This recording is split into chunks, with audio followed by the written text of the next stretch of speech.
let's play the sound of Secretary of State John Kerry talking about the UN and possible further actions. There are other countries in the UN who believe it is our job to dictate the terms of a solution in the Security Council. Others want us to simply recognize a Palestinian state, absent an agreement. But I want to make clear today, these are not the choices that we will make. So just to be clear here, when Secretary Kerry says these are not the choices we will make, which is kind of vague, is he saying that the U.S. would veto any resolution in the UN which might dictate a peace solution or might recognize a Palestinian state? Yes. He would veto that. The U.S. Yes. will veto that. Yeah, and we've made that clear over and over, Jake. Okay.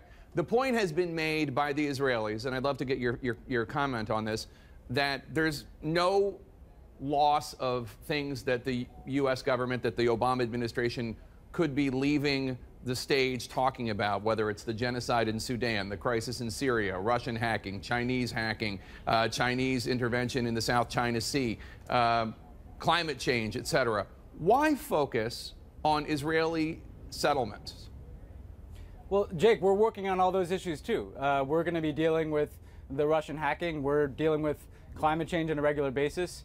I think it's a false argument to say that because there are other issues, we shouldn't focus on this one.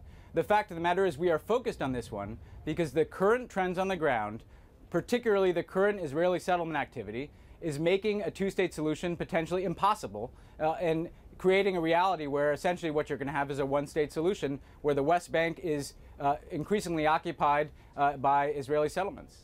Prime Minister Netanyahu today repeating that the Israelis have indisputable evidence that the U.S. was behind the resolution. As you know, Israel's Channel 1 reported on these alleged transcripts of a meeting between Kerry and Palestinian officials, which National Security Council spokesman Ned Price flat out denied with a tweet. But it's also true that the meeting between Kerry and Saeb Erekat is right on the State Department website as an appointment. I guess the most important question is, was there any prior contact between White House officials or State Department officials and either senior Egyptian officials or senior Palestinian officials specifically regarding the resolution that the Egyptians put forward at the Security Council last week? Well, Jake, first of all, I think it's absurd that we're even talking about a report in an Egyptian tabloid of a meeting that never took place. That's the first point. The second point is we have meetings with the Palestinians, with the Israelis, with members of the Security Council all the time about any number of things. I wasn't in those meetings. What I can tell you with certainty, Jake, is that we did not draft this resolution, and we did not put this resolution forward. This was something that the Palestinians and the Egyptians have been working on for some time. People were aware, of course, that there are resolutions at the UN all the time.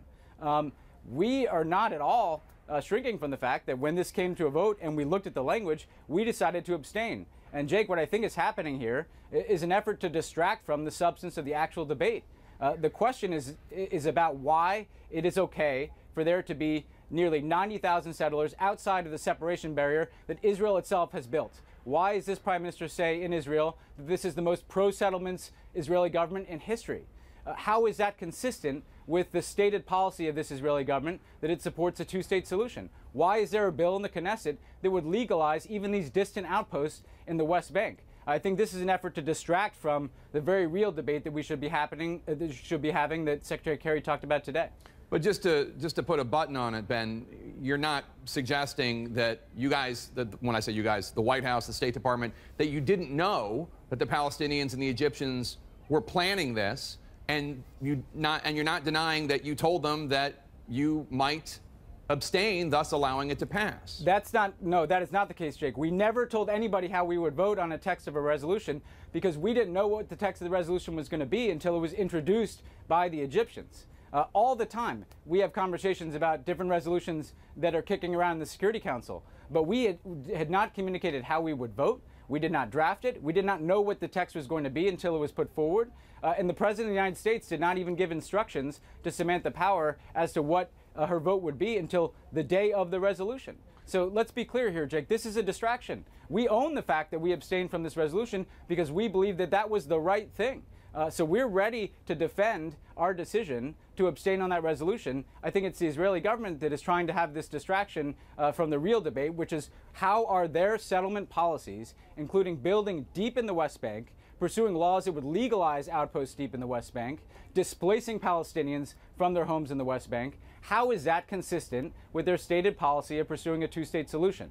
Well, part of the problem might be, and there might be a disconnect for Americans, is the notion that on the one hand you have Israelis building housing settlements, and let's posit for the sake of argument that they are destructive to the peace process. But on the one hand you have Israelis building housing settlements, and yet on the other hand you have Palestinian leaders that have been credibly accused of inciting violence that has resulted in innocent Israelis being killed. As you know, Hamas, a group that the United States government categorizes as a terrorist organization, governs Gaza. There's fear that if the West Bank had elections tomorrow, Hamas would win those elections. And I guess the question for a lot of voters might be, why are you focusing on the Israelis? Jake, we have given Israel $38 billion in defense assistance over the next 10 years. We defended Israel when we were the only country really in the world to be doing it, when they went to war in Gaza twice to stop that rocket fire coming from Hamas. Time and again, we have supported their right to defend themselves. The resolution that we abstained from called out incitement and condemned incitement and violence. That's one of the reasons why we abstained, because it had that balance. Secretary Kerry today condemned incitement, condemned violence. This is not a question of whether or not we have called out Palestinian incitement and terrorism. We have consistently, and we've helped Israel defend itself. We have saved Israeli lives with our defense for the Iron Dome missile defense system that has shot down rockets coming from Gaza. The problem with the settlements that people need to understand is that this is building deep inside of the West Bank. And what you hear in the United States often is rhetoric about support for a two-state solution. The reason that this is worth focusing on, these are not just housing settlements. These are construction that is taking place on Palestinian land, on what anybody who has looked at this issue understands to be a future Palestinian state. Jake, there's a term of art about building inside the blocks. That means building outside of the 1967 lines, but within what people generally expect to be the borders of an Israel in a two-state solution. That's not even what's happening here. This is building deep inside of the West Bank, and I think that part of what we're trying to do is bring more attention on that. To have people like you reporting on that, Jake, because this is changing the facts on the ground and making a two-state solution nothing more than a talking point. But I hear what you're saying, but that you still didn't respectfully answer the question, which is voters out there, American citizens out there might think, on the one hand you have people building homes, and okay, you're calling them illegal and they're detrimental to the peace process, but it's construction, and ultimately people can leave houses. And on the other hand, you have people killing people, and that's just final. And that there seems to be a moral equivalence argument being made that might rub a lot of people the wrong way and confuse them.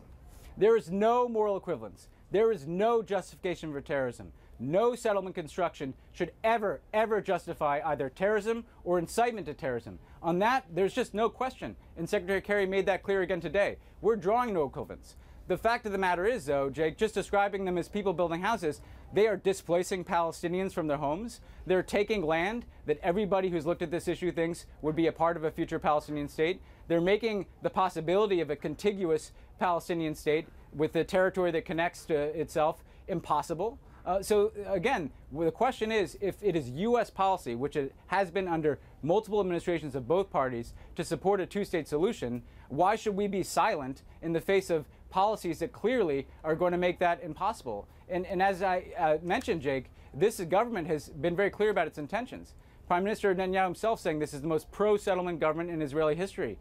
Israeli Knesset advancing a law that would legalize even these distant outposts that are deep inside of the West Bank. Again, if it is America's interest, as it has been under President Bush and President Obama, to pursue a two-state solution, why should we be silent when there are policies being pursued that make a two-state solution impossible?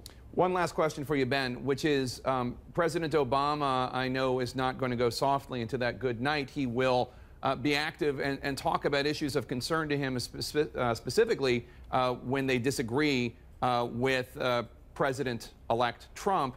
I'm thinking mainly of climate change. I'm thinking mainly of justice reform. Is this also going to be in the breadbasket of the soon-to-be ex-president. Will President Obama be making the peace process and Palestinian rights one of the issues that he works on in his post-presidency? Jake, I'm not sure the extent to which he'll focus on this in his post-presidency. I think he'll be working on a lot of issues. I think one of the points that we're trying to make here, Jake, is people tend to view this through the prism of American politics. It certainly is the case that the next president has indicated that he's going to take a different course of action. That's not going to change anything on the ground. On January 21st, there's still going to be settlements that are causing Israel to be isolated internationally, that are causing the two-state solution to be put further and further at risk. So again, this problem isn't going away just because there's a new administration. It's going to continue to be with us just as it has been for decades. I think President Obama will want to be engaged as he feels like he can make a positive difference. But again, the extent to which he focuses on this, I think, will depend on circumstances.